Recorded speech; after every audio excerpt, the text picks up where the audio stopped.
They trade up to get one of these guys who, by the way, is just a complete gamble. I mean, you could end up with a Mitch Trubisky or Deshaun Kaiser or something. I mean, you have no. I mean, even look at Marcus Mariota and what a poor year he had.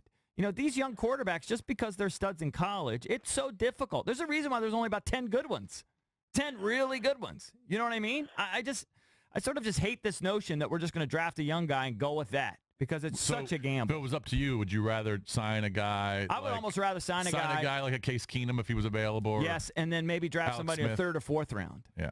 Because I think these quarterbacks are getting way overdrafted. So the history kind of shows if you draft a quarterback the first 2 picks, it's a 50-50 deal. Some work, some don't. That's all it is. Yeah. You know, even you look at RG3 and Luck, and even now Luck, you know, missing a year hurt, and who's to say what his career happens? That's not a great pick if he doesn't play again. You know, short-term was, but not a long-term pick. Keenan, I don't see him getting loose. You know, he's the best of Minnesota's 3. I don't see that happening. You know, that's why Kirk will be a big thing in the market because you don't get a decent quarterback in the open market.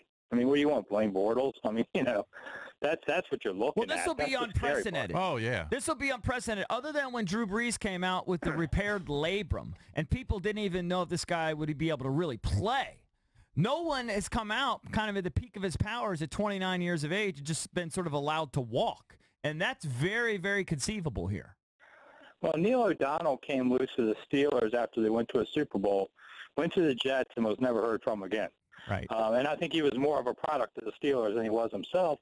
And in some respects, you know, people got to look at Kirk as he fit Gruden's system well. Having said that, I thought this was Kirk's worst year of the 3. He didn't have the targets, but I think he threw to his safer receivers way too much. He didn't have Jordan Reed there that he really likes, but he didn't make much happen, and he took too many safe calls. I really wasn't happy with his play at all in the second half of the season. Well, it was definitely the worst of the last 3. But you know what? It was also the most injured his team was. Yeah, he had the least amount of weapons. But I also thought he took more chances this year. He definitely made more off-script plays, hung in there, took some hits, and completed some throws downfield that he hadn't. But I know what you're saying. Play in and play out, it was a lot of sort of safe, short, intermediate stuff and not enough stretching the field still at the end of the day. Yeah. And when you say, well, his weapons were all hurt, okay, then is he a good quarterback because of all the things around him, or is he a good quarterback because he's a good quarterback? You know, a little bit like Mark Rippon. Mark Rippon was a decent quarterback who had a great year when they won the Super Bowl because that was a great team. And then when the parts fell apart, so did he. A lot of quarterbacks are like that, really. So, you know, I think he's a good quarterback. Here's the problem you now face.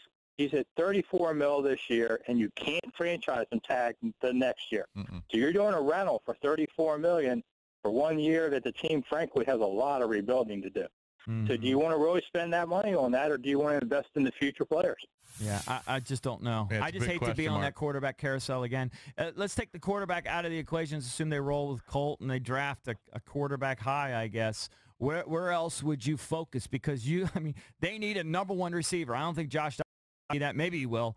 He doesn't look enough to me. They need a number 1 tailback. I think they need more help in the secondary. I think they're going to need linebacker help because with 3 linebackers being available, I don't see them they're not going to re-sign Zach, Compton, and Mason Foster. Be lucky to have one of them, of those 3. I think they need help along D-line too, and they need help everywhere. Yeah, pretty much. I said they're only about 6 players away, you know, from competing, and just one here. I mean, you need a big nose tackle. I mean, I'm not sure how the draft's going to go at 13 for them, but you need a starter, whoever that is. You need somebody good. You know, the run defense was the worst in the NFL, ended up. So who's to say you don't draft a big nose tackle if he's there? But you could draft. First round, I could see a quarterback, a running back, a receiver, or a nose tackle. You know, so they need that kind of help. And at 13, your second-round pick should be a starter too. I was a little surprised Ryan Anderson to get more time this year, but he was probably big the one disappointment. position. Yeah, he didn't. He was a massive disappointment, and no one's really talking about it.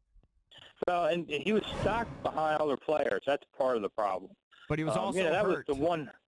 Yeah, and that was the one healthy position he really had. But yeah, that was a disappointing year for him. He looked so good in camp, and then it's nothing. But you need your second rounder to also play much, and you need your third rounder to play a lot. So, you know, you can't be whiffing on picks like they often do. But I just feel they'll go quarterback because who's going to say, well, Colt's the guy for the next 5 years? The problem is the fans will not buy that. They're not going to buy Colt McCoy. I don't care what you say. This is Beck and Grossman. I think he's better than Beck and Grossman, but fans aren't going to trust it at all. And I've never seen so much bitterness since probably 2009 when they fired Benny and the fans didn't come out. They don't want to admit that they only had like 30,000 fans the last 2 home games. Mm-hmm. People are checking out on this team. Yeah.